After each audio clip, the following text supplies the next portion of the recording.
The rain started before I even reached the turnoff. It had been a long drive, longer than I remembered, the motorway stretching on endlessly, followed by winding country roads that seemed to twist deeper into nowhere. The last time I'd been out here, I was younger, barely in my 20s, helping my uncle repair the roof of the old cabin. Now, I was in my mid-30s and the place was mine. The cabin sat in the hills of Northumberland, far from anything. It had belonged to my uncle, who used it for hunting trips, but he passed away a few years back. After a messy bit of legal work, it fell to me.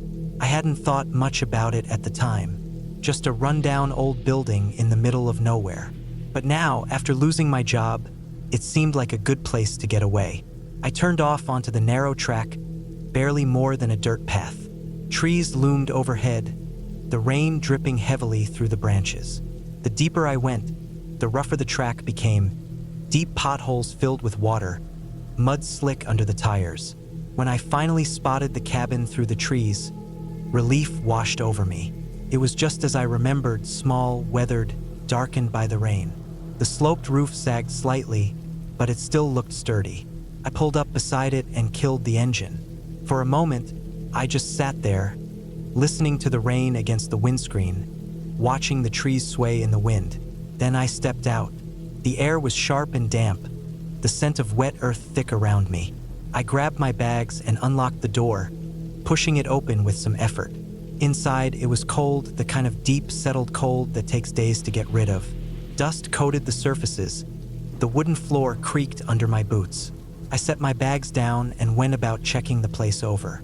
The fireplace was intact, the old furniture still where it had always been. In the back, the small bedroom was unchanged. Narrow bed, old wooden dresser, a window looking out into the woods. I tried the light switch, but the power was out just as I expected. No electricity out here, just a generator in the shed out back. After setting up my things, I went outside to get it started. The shed was a few meters from the cabin, a small wooden structure with a sloping roof. I pulled the door open and was met with the smell of damp wood and oil. The generator sat in the corner, covered in dust. It took a few tries, but eventually, it rumbled to life, sending a dull hum through the air. By the time I got back inside, it was getting dark. I lit a few candles, built a fire, and sat down with a can of something cheap from my bag. Rain lashed against the windows, the wind picking up outside. It was strange being out here alone. The silence was thick, broken only by the occasional crackle of the fire or the shifting of the trees outside. I must have dozed off at some point because when I opened my eyes, the fire had burned low and the room was colder. I stretched, rubbing my arms, and reached for the pile of wood beside the fireplace. Then I heard it, a sound outside. First, I thought it was just the wind, but then it came again, a slow, deliberate crunch of footsteps on wet leaves. I froze, my hand gripping the log. The sound was close, just beyond the front door. I listened, my heart hammering. Another step, then nothing, just the wind again, the steady patter of rain. I told myself it was probably an animal, fox, maybe a badger, but still, I stood and crossed the room, careful not to make a sound. I reached the door and pressed my ear against the wood. Nothing. I debated whether to open it, but something in me hesitated. Instead, I stepped back and grabbed the heavy torch from the table. Moving to the window, I wiped away the condensation and peered out. The trees swayed, their branches casting shifting shadows in the dim light.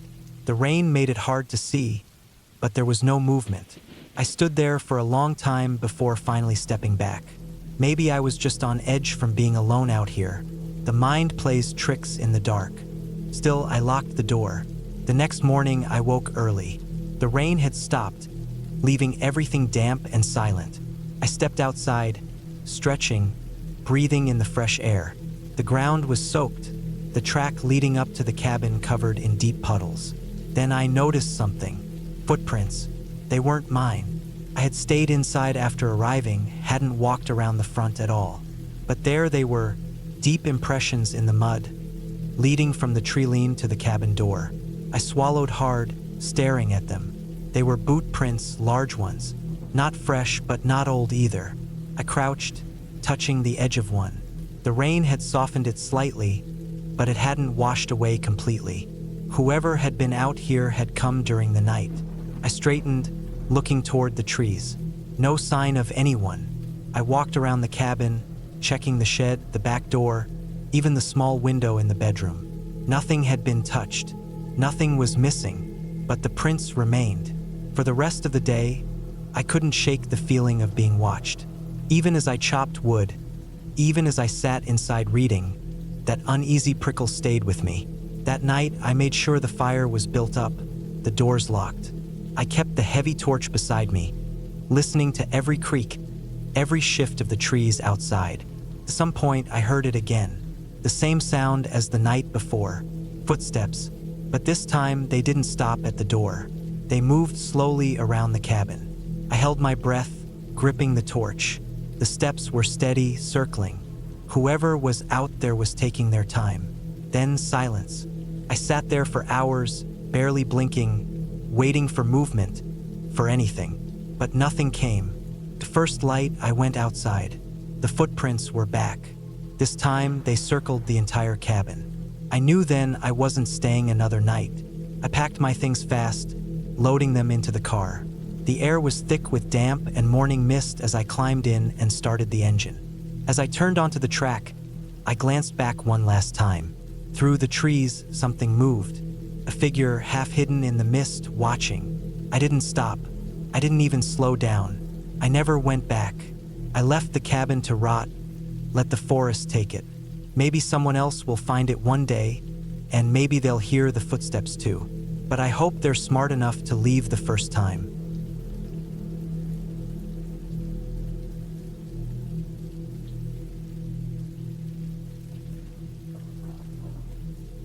I don't know why I agreed to it. Maybe I wanted some peace and quiet. Maybe I wanted to prove to myself that I could do it.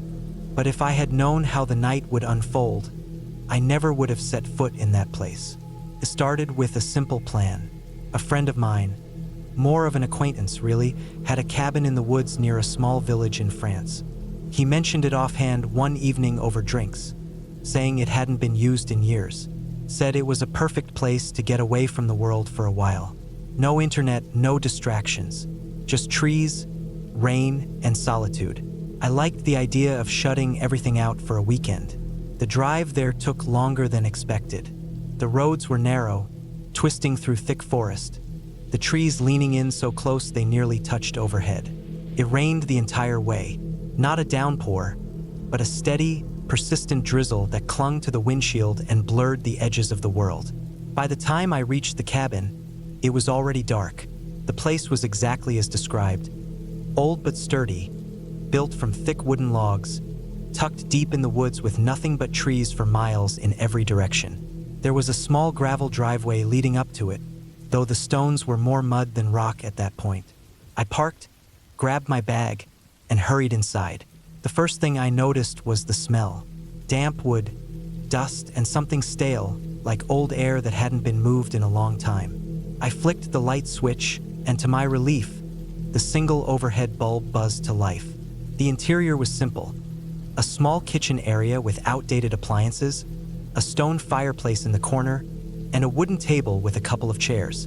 There was a single bedroom with a basic bed, the mattress thin and hard.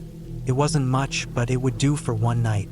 I set my bag down and pulled off my wet jacket, draping it over the back of a chair. The rain had picked up, now hammering against the roof with a steady rhythm. I checked my phone, no signal as expected. That was fine. That was the point. I wanted to be alone. The wind picked up outside, rattling the trees. I stood by the window for a while, watching the rain roll down the glass.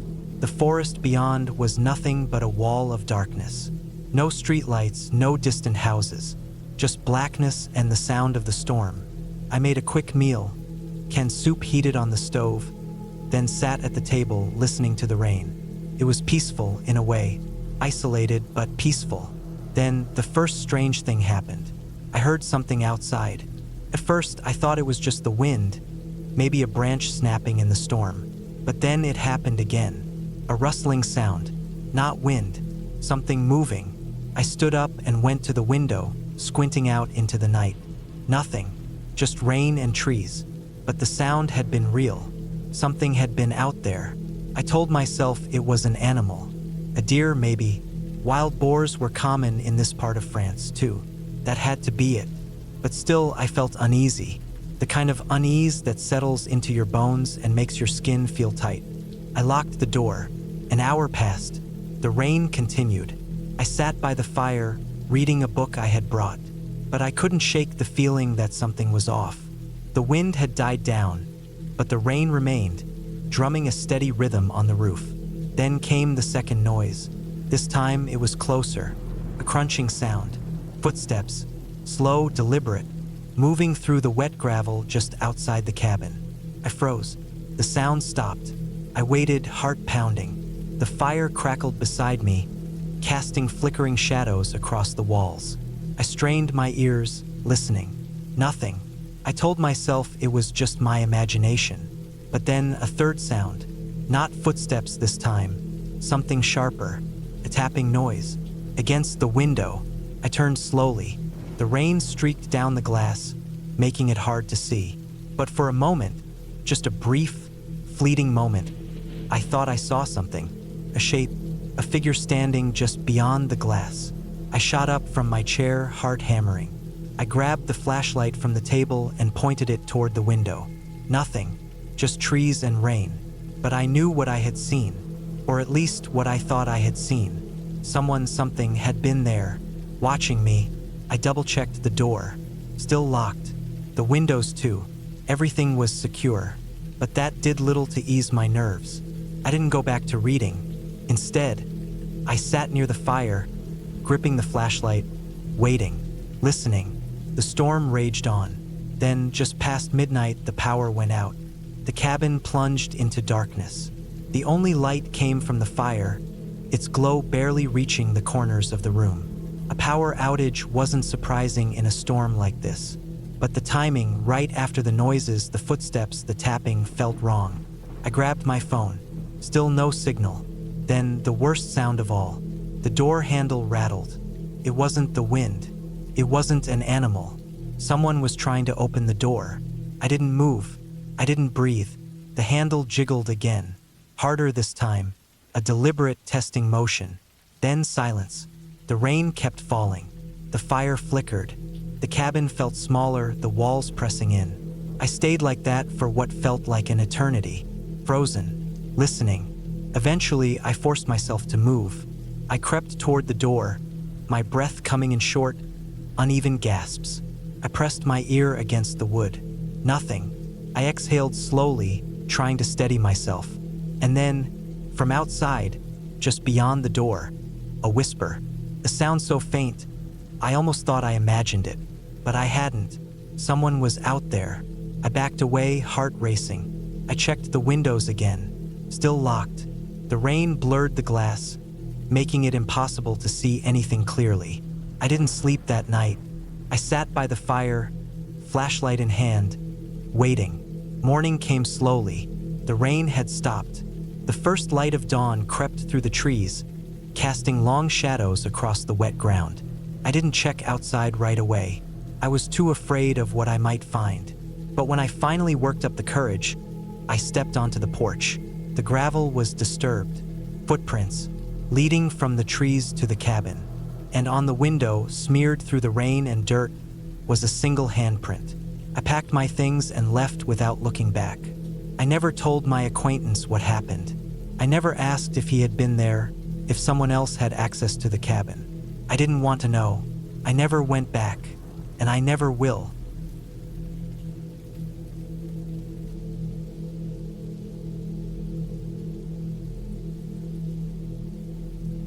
The last time I stayed in that cabin, I knew something wasn't right. It was late October, a few years back, and I had taken some time off from work to spend a week alone in the woods. I had rented the cabin before, a small, old hunting lodge deep in the forest, far from the main road.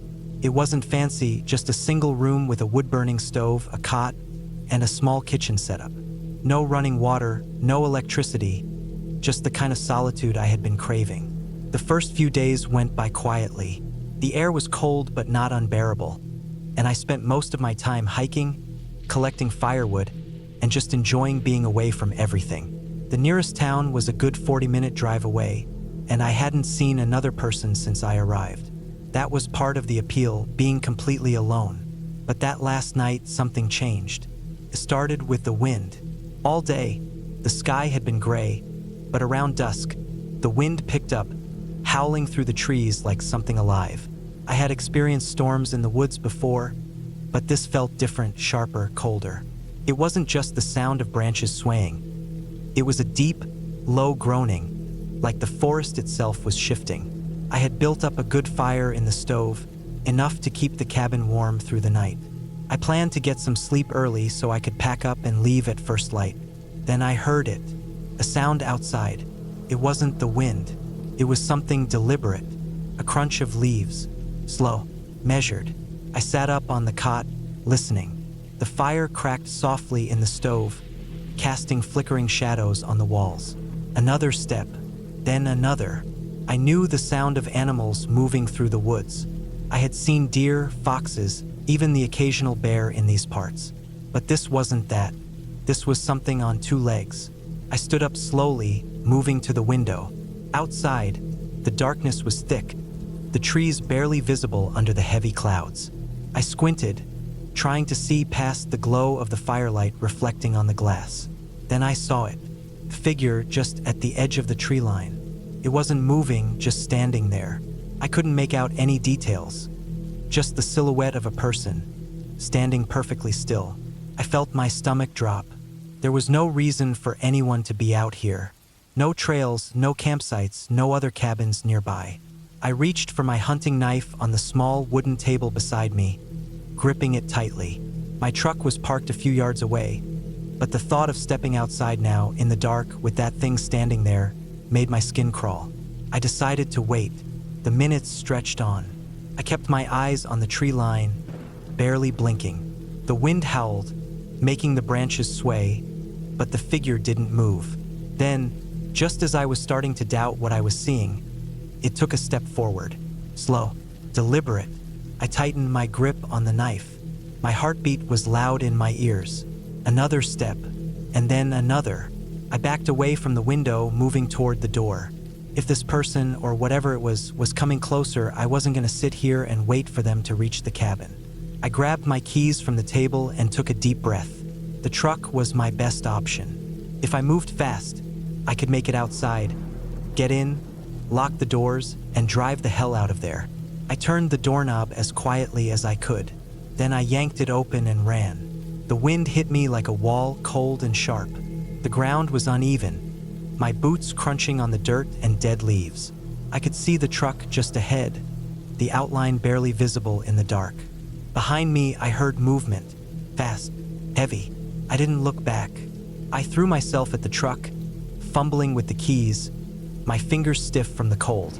I yanked the door open, jumped inside, and slammed it shut. For a second, there was silence, just my ragged breathing and the sound of my pulse hammering in my ears. Then bang, something hit the truck. Hard. I gasped, my hands fumbling to get the key into the ignition. I turned it, my breath hitching. The engine roared to life. My headlights flicked on, cutting through the darkness. And there it was, standing just a few feet in front of my truck. A man, or at least it looked like a man. He was tall, too tall. His clothes were dark, almost blending into the night. His face, something was wrong with his face. The features were twisted, like they didn't quite fit together. His eyes were too deep, his mouth just a little too wide. And he was smiling. I didn't think. I slammed my foot on the gas. The truck lurched forward. For a split second, I saw him move. Fast, impossibly fast, but then he was gone. The tires kicked up dirt and leaves as I sped down the narrow path, my hands white-knuckled on the wheel. The trees blurred past, the headlights carving a path through the darkness. I didn't slow down, not until I hit the main road, miles away from the cabin. Even then, I kept looking in the rearview mirror, half expecting to see that figure standing there, watching me go. I never went back. I told the owner I wouldn't be renting the cabin again, made up some excuse about work. He didn't ask questions. To this day, I don't know what I saw that night. I don't want to know. But sometimes, when I'm driving at night, on empty roads far from the city, I catch myself glancing in the mirror, half expecting to see that face again. Watching, waiting.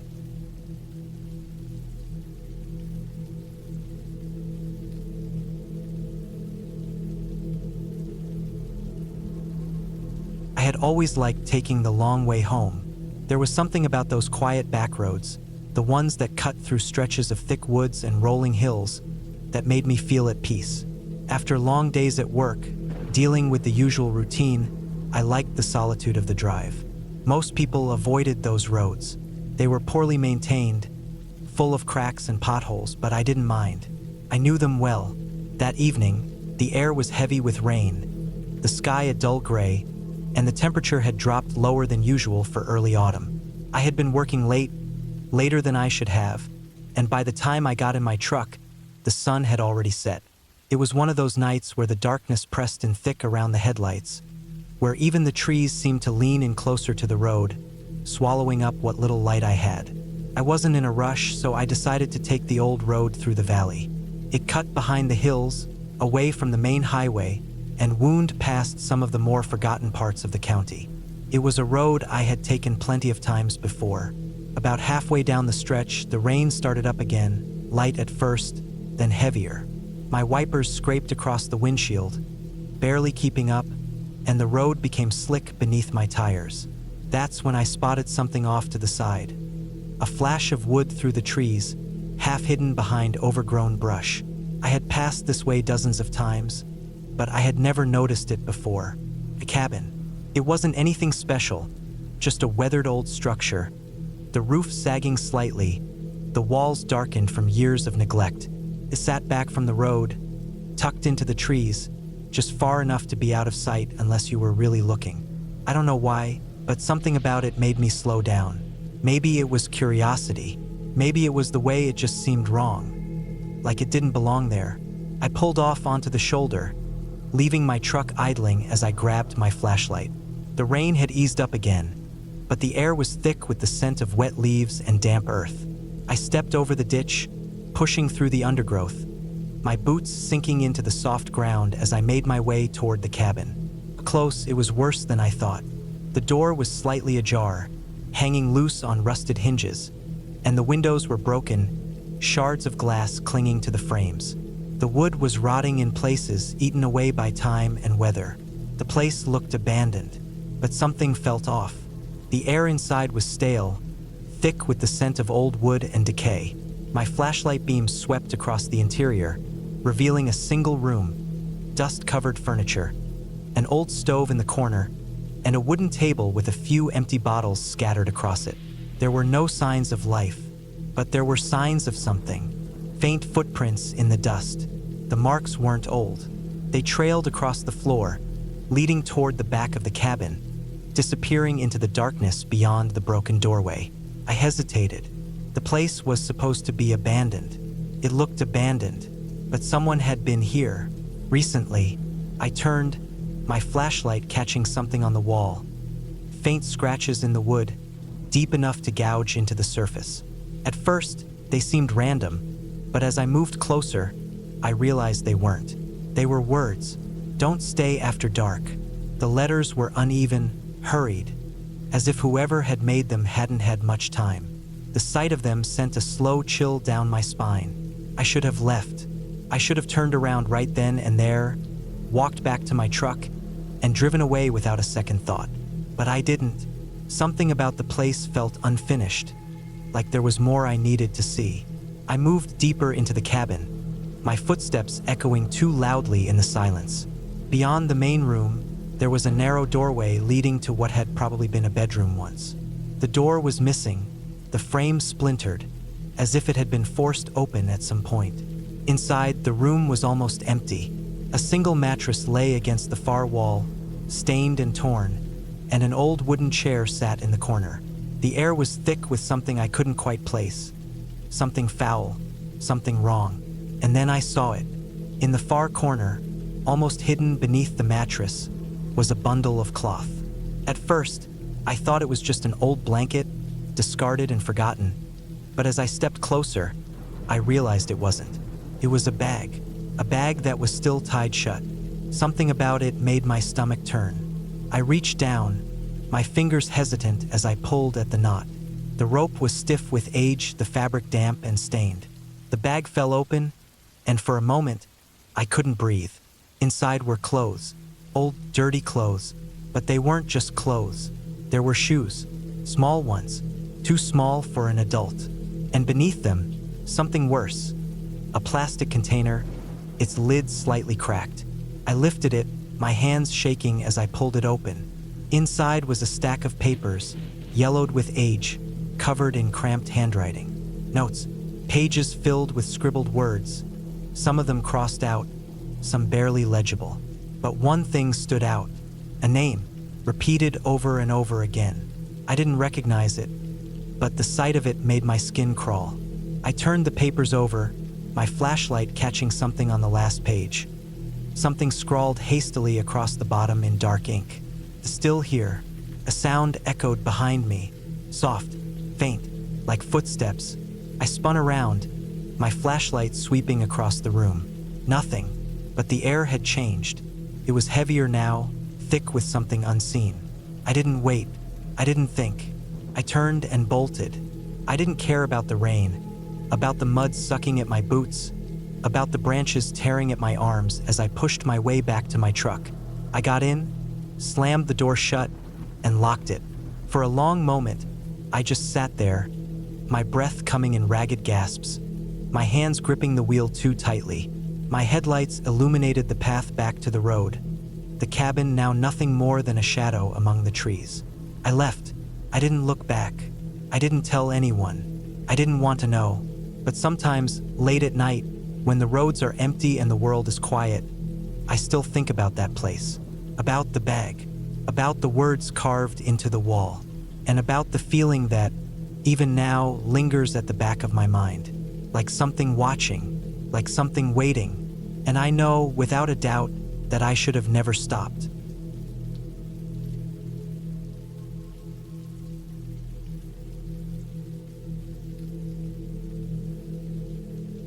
I never wanted the cabin. It was left to me after my uncle passed away, a man I barely knew, who spent the last years of his life living alone deep in the woods, right next to an old, abandoned graveyard.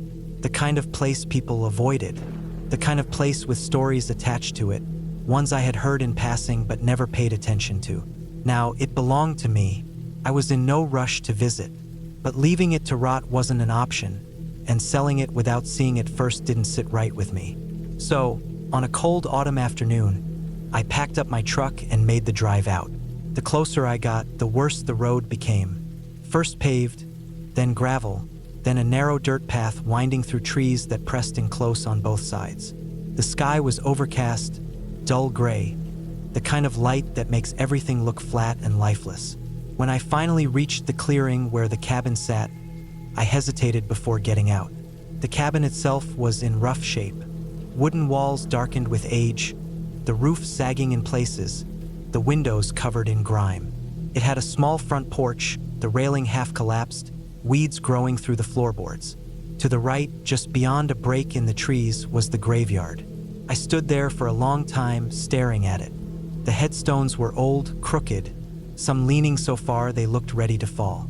Others were broken, their pieces scattered, half buried under leaves. The names carved into them were worn down, barely readable. The whole place had an unnatural stillness to it, not quiet in the normal sense, more like the air was waiting for something. I shook it off and went inside.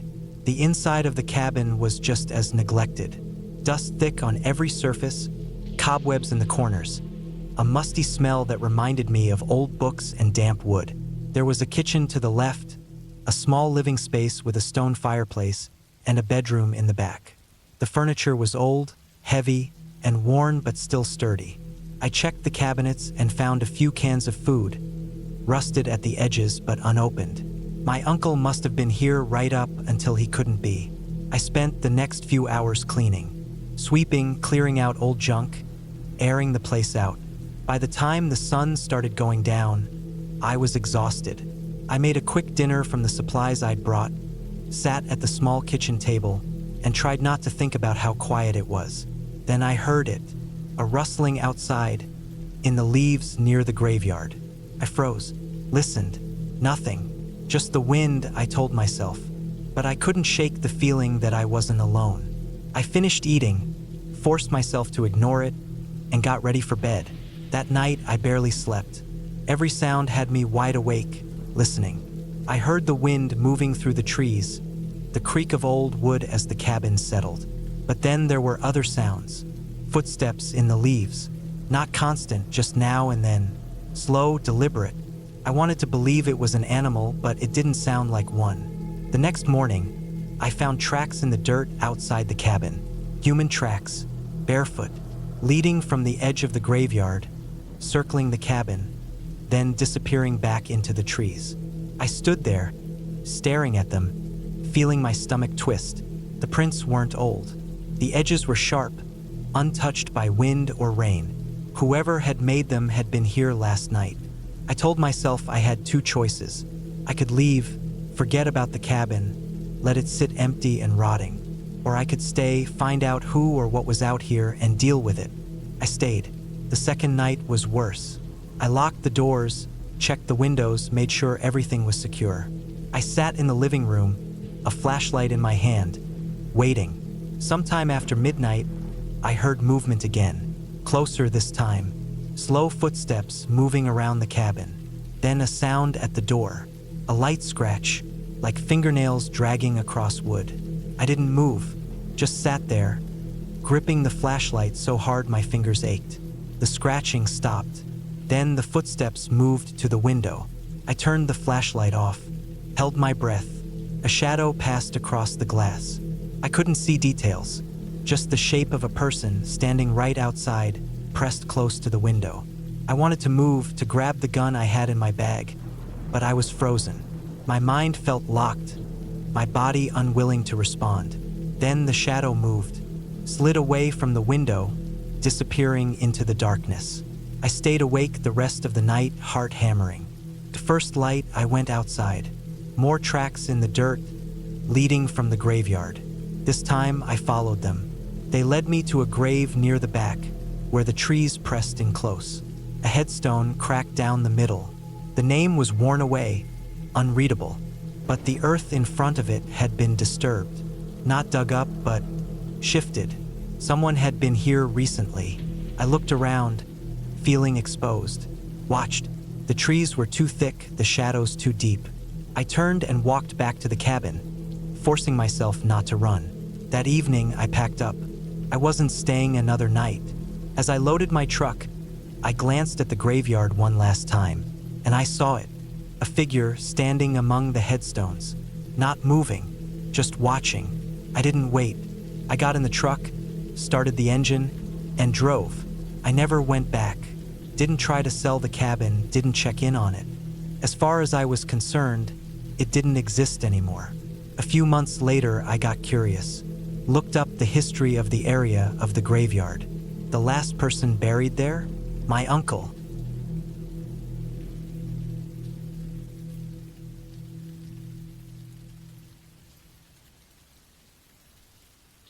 I never expected to inherit anything from my uncle. He was a quiet man, not exactly a recluse, but he kept to himself. He had a small place deep in the woods, the kind of cabin you'd picture an old-timer living in, surrounded by trees, miles from the nearest town. He liked it that way. When I was a kid, I'd visit a few times, but I never got attached to the place. It was too quiet, too isolated. So when he passed and I found out he left the cabin to me, I wasn't sure what to do with it. I had no plans to move out there, but selling it would be a hassle. It was a 3-hour drive from where I lived, way off the main roads. No one would want to buy it unless they were looking to disappear. At first, I thought I'd just go out there, take a look, and figure out what to do next. Maybe clean the place up, see if anything was worth keeping. A weekend trip at most. That was the plan. I packed light, just some food, water, and a sleeping bag. The drive was long, the roads winding through thick woods, with barely any signs of civilization. I had to turn off onto an unmarked dirt path that stretched for miles before I finally saw the cabin. It looked just like I remembered. Small, with a sagging roof and a porch that creaked under my weight. The windows were intact, but the place had an abandoned feel. A thick layer of dust covered everything inside, and the air was stale, carrying the scent of old wood and dampness. I spent the first few hours cleaning. Most of my uncle's things were still there: old furniture, tools, canned food that was probably years past its expiration date. I didn't touch much, just cleared out some space, set up my sleeping bag, and made sure the place was secure. By the time the sun started setting, the forest outside felt different. The way the trees swayed in the wind, the way the shadows stretched across the ground, it gave me an uneasy feeling. I wasn't scared, not exactly, but I was definitely aware of how alone I was out there. That first night was when things started feeling off. I woke up in the middle of the night, not sure why. The cabin was silent, but something felt wrong. It was that deep, gut-level feeling, the kind that makes your skin crawl. I sat up, listening, my heart beat loud in my ears. Then I heard it, a sound from outside, just beyond the cabin walls. It wasn't an animal, not the rustling of leaves or the snap of a branch. It was deliberate, slow, careful footsteps. I told myself it was probably nothing. A deer, maybe, but something in me knew better. I stayed still, barely breathing, waiting to hear it again. A long minute passed, then another. Nothing. Eventually, I laid back down, but I didn't sleep much after that. The next morning, I went outside to look around. The ground was damp from the night's dew, and I saw them, footprints. Not animal tracks, human. They led from the trees to the side of the cabin, right up to one of the windows. Then they turned back. I stared at them for a long time, my mind running through possibilities. A hunter? Some lost hiker? But why come right up to the cabin and then leave? I shook it off and went about my day.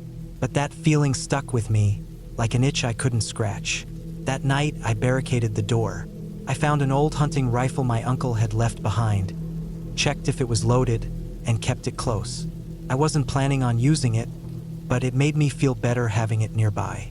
Again, I woke up in the middle of the night, but this time it wasn't just a feeling. There was a sound, a slow, deliberate tap, tap, tap, tap, coming from the window. I didn't move. My heart was hammering in my chest, my fingers tightening around the rifle. The tapping continued, steady, patient. Then it stopped. Silence stretched out. I stayed frozen, waiting, listening. Then I heard footsteps again, slow, moving around the cabin. I didn't move until the sun started to rise. When I finally stepped outside, my stomach dropped. More footprints, fresh ones, circling the cabin. I decided I wasn't staying another night. I packed my things, locked up the cabin, and got in my truck. The drive back to town felt longer than before, my mind replaying the sounds from the night before. I told myself it was probably some local messing with me. Maybe some hunter who didn't want me there. Maybe a squatter. I didn't know, and I didn't care. I wasn't going back. A week later, I put the cabin up for sale. No one was interested. Months passed. I tried to forget about it, but I couldn't shake the feeling that someone had been out there, watching me. Then one day I got a call. It was from the sheriff's office in that county. They found a body. Some drifter, they said. He had been living out in the woods, not far from my uncle's cabin. They weren't sure how long he had been out there. I asked where they found him. Not far, they said. Less than half a mile from the cabin. The worst part? They found a knife on him and a notebook. Inside were pages of notes about the cabin, about me. I never went back.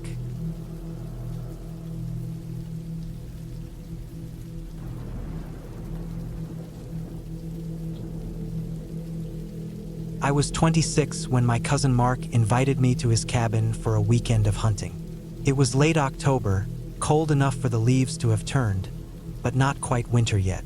The trees were mostly bare, their twisted branches reaching into the sky like skeletal fingers. Mark's cabin was deep in the woods, nearly 30 miles from the nearest town. surrounded by nothing but endless trees and the occasional dirt road that led to nowhere.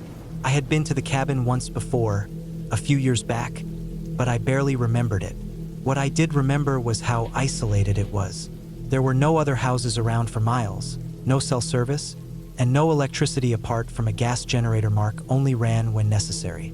Mark was the kind of guy who liked being alone. He had grown up in the city like me, but after a rough divorce, he had moved out here and made the cabin his full-time home.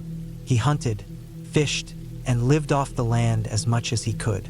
I didn't see him often, but when he invited me up for a weekend, I figured it would be a nice break from my routine. I arrived late in the afternoon, my truck kicking up dirt as I pulled into the small clearing where the cabin stood.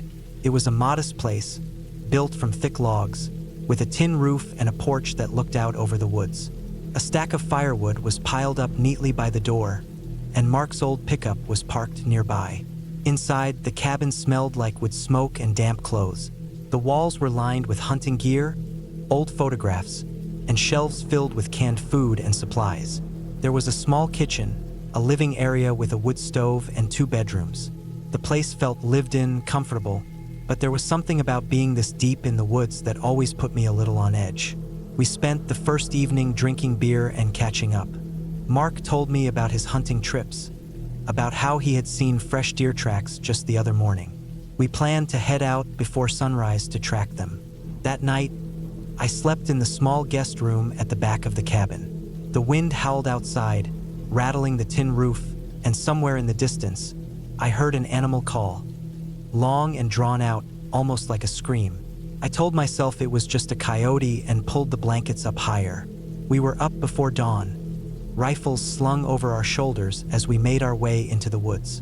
The air was freezing, our breath coming out in thick clouds. The ground was covered in frost, crunching under our boots. Mark led the way, moving silently, his eyes scanning the ground for tracks. After about an hour, we found fresh deer prints in the soft earth. They were deep, meaning the animal had passed through recently. We followed them, moving deeper into the woods. The trees grew denser, their trunks pressing close together, blocking out the morning light. It was eerily quiet. No birds, no rustling of leaves, just the sound of our boots on the ground. After another 20 minutes, we came to a small clearing. That's when we saw them. 2 sets of tracks. The first set belonged to the deer. The second set, larger, heavier, belonged to a man. I looked at Mark and he looked at me. Neither of us said anything, but we both understood what we were seeing. Someone had been out here, walking barefoot in the woods, following the same deer we were tracking. I felt a chill crawl up my spine. Who the hell would be out here, miles from anywhere, walking around with no shoes? Mark knelt down, studying the tracks. "Fresh," he muttered under his breath. I didn't respond. I just tightened my grip on my rifle and scanned the trees around us. I suddenly had the overwhelming feeling that we were being watched. We decided to keep moving. Maybe it was some drifter or a hunter who had lost his boots. Either way, we weren't about to let it ruin our trip. But as we walked, I couldn't shake the feeling that we weren't alone. We made it back to the cabin by mid-afternoon.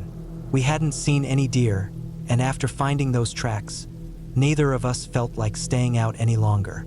The rest of the day passed uneventfully. We chopped wood, made dinner, and tried to shake off the unease we felt in the woods. But as night fell, that feeling returned.